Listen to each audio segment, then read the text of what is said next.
The coffee shop wasn't anything special, just a narrow place with a counter that always smelled faintly of burnt milk and cinnamon. I came here on slow afternoons, pretending it helped me focus. But mostly, I liked that it was quiet. You could sit for an hour, say nothing, and no one asked why. She worked the morning shift most days, Mira, though everyone called her Mrs. Hale. The Mrs. always made people speak softer, like she carried a story they weren't allowed to ask about. She didn't talk much. Just poured, wiped, nodded. But sometimes, if she was in a good mood, she'd hum, something wordless, low and steady, like she didn't realize she was doing it. I'd caught that sound once, when I came in early to escape the rain. It stayed with me, the way certain moments do when you don't know yet why they matter. Now, months later, she knew my order before I spoke. "Flat white, no sugar?" she'd say, already reaching for the cup. I'd nod, pretending it wasn't something I waited for, that small, ordinary acknowledgement. Today was no different. Except it was. I kept checking my phone between sips, the kind of scrolling that wasn't really about looking for anything. Just avoiding a date on the screen. October 3rd. The day my ex used to call our day. She'd left a year ago, saying I needed to figure out what I wanted. I still hadn't. "Rough day?" Mira asked, wiping the counter. Her tone wasn't nosy. Just noticing. I shrugged. "Just long." She nodded, as if that was enough. It usually was. When she slid the cup toward me, her fingers brushed mine, quick, unintentional. But something about it stuck. She looked away first, adjusting her apron like she hadn't noticed. I watched her hand, the small, unconscious flex of her fingers afterward. "Busy evening ahead?" I asked, mostly to hear her voice again. She gave a soft laugh. "No. Not really. Just dinner at home. My daughter might drop by." She hesitated at that last part. The way people do when they're saying half the truth. I nodded, trying to think of something to follow it, but nothing came. Just the hum of the espresso machine and the faint tapping of rain against the glass. When I stood to leave, she said quietly, "Take care, all right?" It wasn't unusual, she said that to everyone. But she said it differently this time. Like she meant it for me alone. Outside, the air smelled like wet pavement.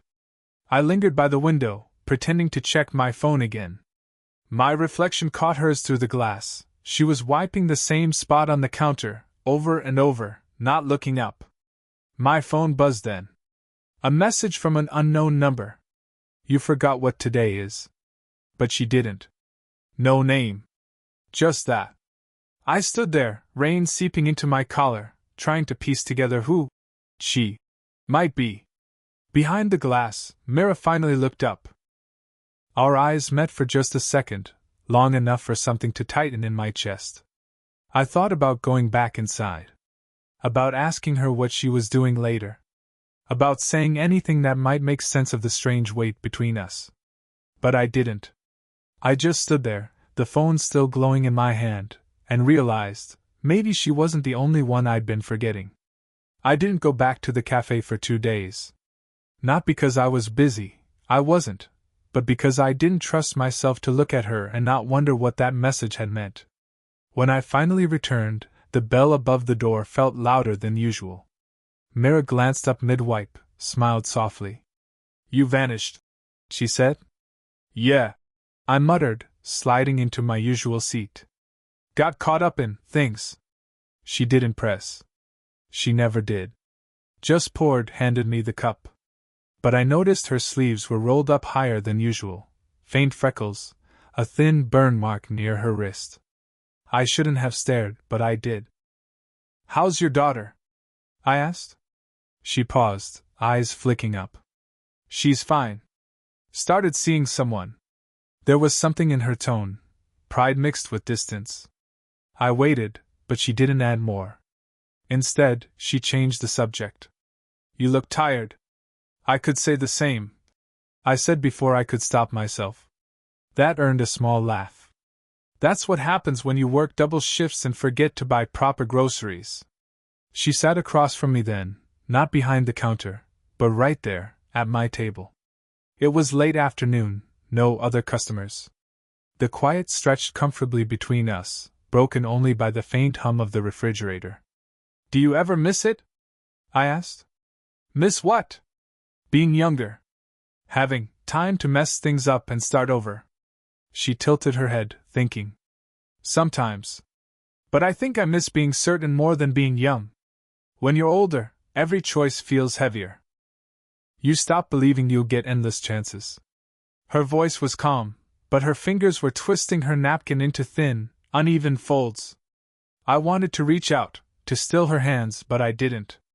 Instead, I said, You sound like someone who learned that the hard way. She looked at me then. Really looked. You could say that. My husband left 6 years ago. I kept waiting for the part where it stopped feeling like waiting. I didn't know what to say. So I didn't. The silence that followed wasn't awkward. It just sat there. Heavy and fragile. I caught myself watching the light on her hair, the faint lines near her mouth when she smiled. The kind of details you shouldn't memorize if you don't mean anything by them. When I stood to leave, she rose too. Reached out instinctively to fix the collar of my jacket. Her fingers brushed the back of my neck, light, careful, like she realized what she'd done halfway through. Sorry, she said quickly. It's fine. I murmured. I stopped. She stepped back, but the air between us stayed charged. I smiled, because I didn't know what else to do. Guess I should mess things up while I still can, huh? Her reply came quiet, almost under her breath. You already are. The next week blurred by in a half-routine, classes, emails, the same long walks home.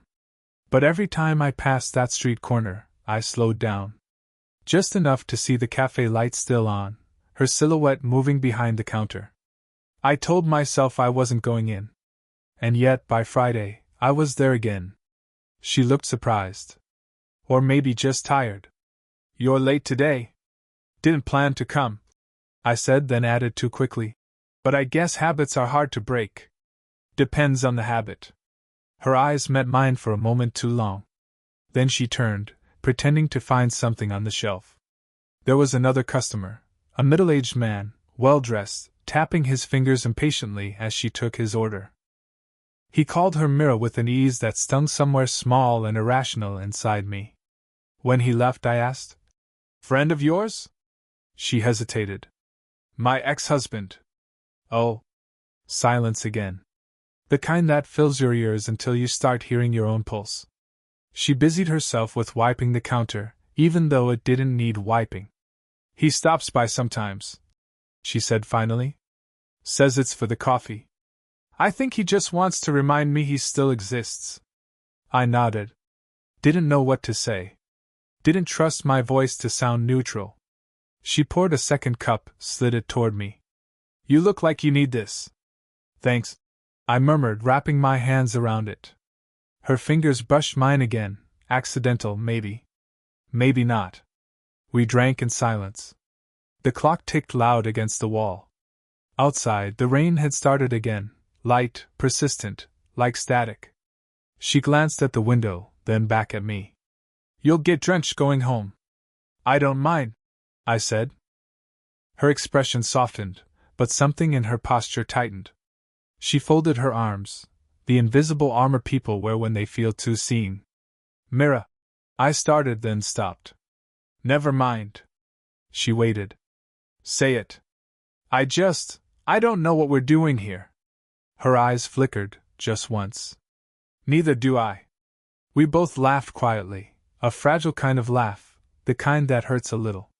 Then the door chimed. A young woman walked in, maybe 22, holding her phone and a drenched umbrella. She smiled when she saw me. Eli? What are you doing here? My stomach dropped. Hey, Sophie. Just grabbing coffee. She turned to Mira. Mom, you didn't tell me you knew him. And that was it, the interruption. The one that breaks whatever illusion you've been pretending isn't there. Mira froze, cup halfway to the sink. Then, slowly, she smiled, polite, distant, like erasing something from her face in real time. Sophie kept talking, oblivious. I barely heard a word. When she finally left for the restroom, Mira turned to me. You should go, she said softly. I stood, nodding, not trusting myself to argue.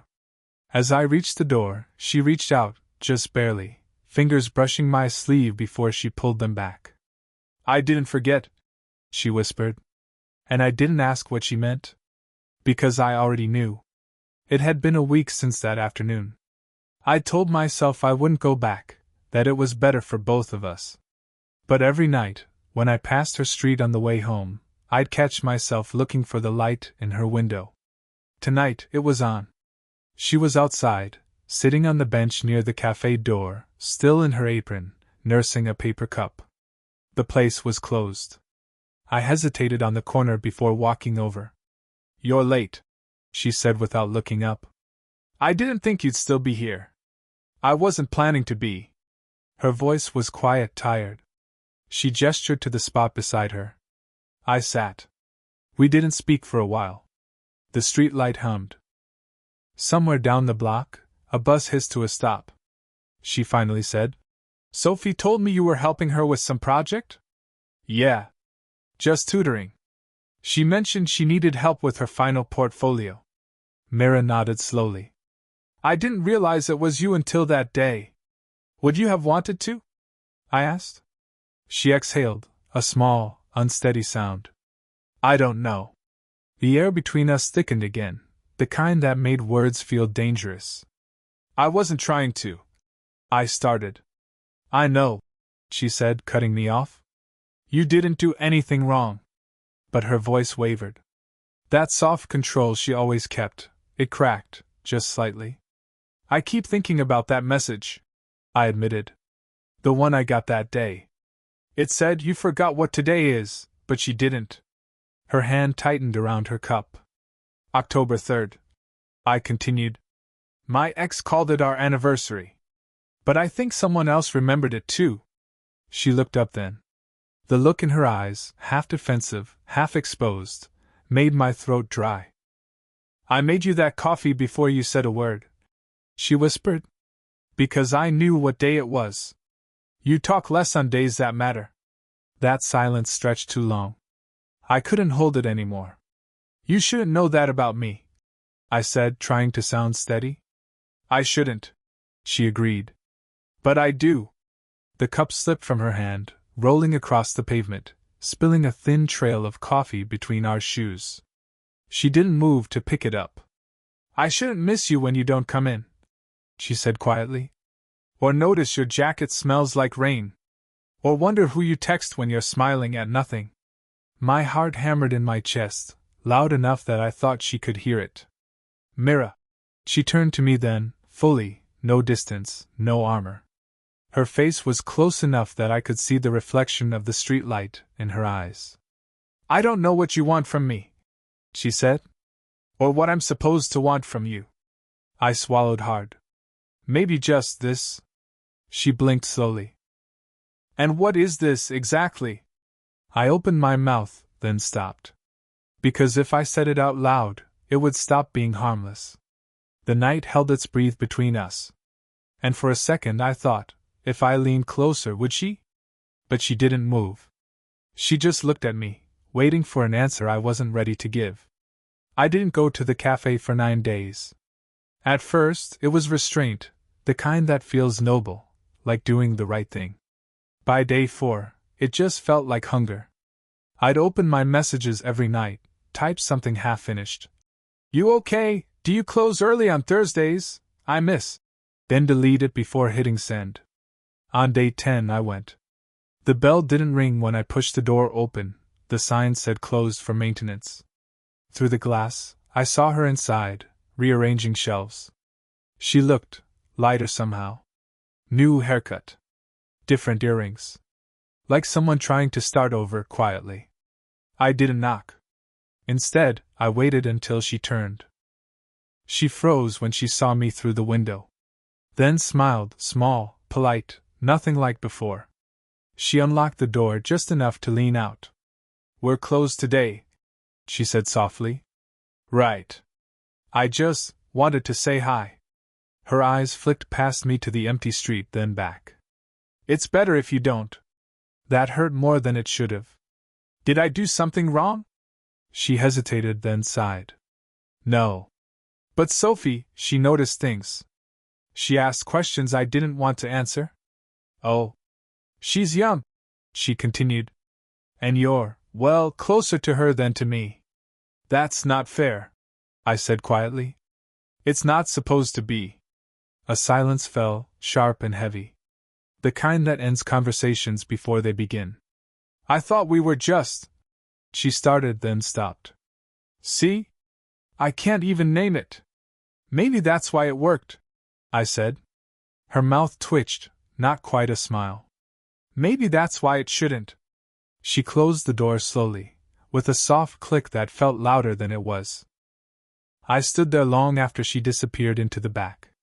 The light in the shop dimmed one bulb at a time, until only the glow from the espresso machine remained, the same machine that used to hum beneath her quiet humming. When I got home, I sat on the floor beside my bed, scrolling through old photos I didn't remember taking. A few of the cafe, coffee cups, blurred tables, a hand in the corner of the frame that could have been hers. My phone buzzed once, a new message. Thanks for understanding. That was all. No name. But I didn't need one. I typed back, I don't, then stared at it for a long time. Deleted it. Typed again, take care. Deleted that too. In the end, I didn't send anything. Just turned the phone face down and sat in the dark, listening to the refrigerator hum, the quiet tick of the clock. I didn't feel heartbroken. I felt paused. Like life forgot to finish the sentence.